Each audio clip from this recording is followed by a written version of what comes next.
Γεια σας, σήμερα θα φτιάξουμε πανεύκολη γλυκιά μπουγάτσα.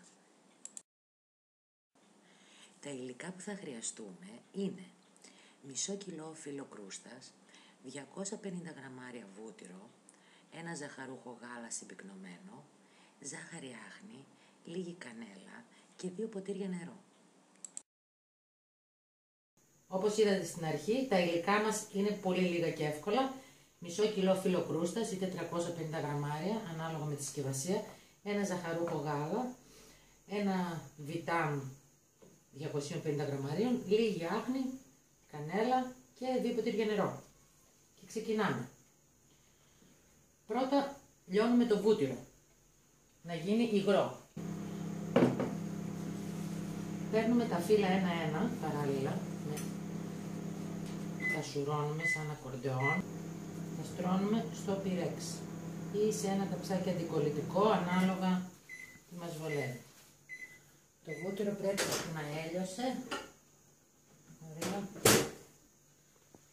Είναι σε υγρή μορφή πλέον. Ωραία. Αφού στρώσουμε όλα τα φύλλα στο ταψάκι μας σε αυτή τη μορφή,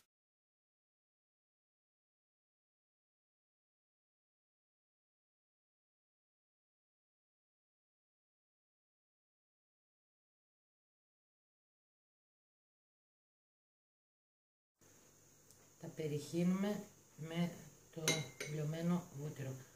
Ήδη έχουμε προθερμάνει το φούρνο στους 190 με 200 βαθμούς περίπου, ανάλογα με το φούρνο μας, και στη συνέχεια, αφού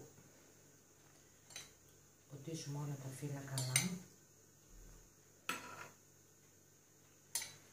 θα βάλουμε το ταψάκι στο φούρνο να ψηθούν τα φύλλα μόνα τους για κανένα 20 λεπτό. Θέλω να τα δείτε από κοντά, δεν μας νοιάζει σε τι κατάσταση είναι, αρκεί να είναι όλα βρεωμένα. Στους 150-200 το έχω εγώ, παρά.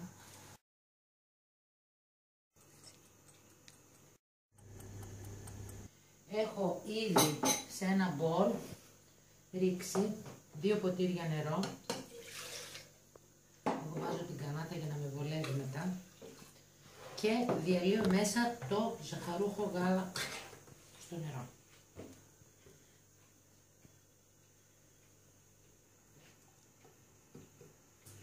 Πέρασε η ώρα. Τα φύλλα μας πρέπει να ψήθηκαν. Έχουν αυτή τη μορφή.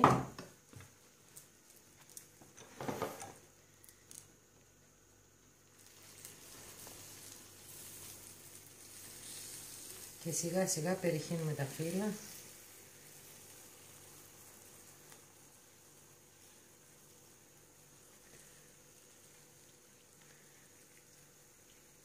Να ρουφήξουν. Και όπως βλέπετε έχουμε αυτή την εικόνα. Ξαναφουρνίζουμε για 20 λεπτά περίπου.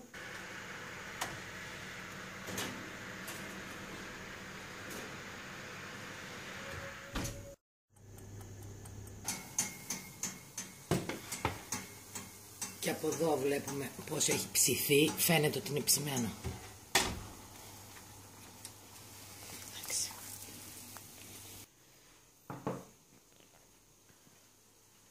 Η μπουγάτσα μας κρύωσε, οπότε βάζουμε την άχνη. Βασικά ξεκολλάμε λίγο.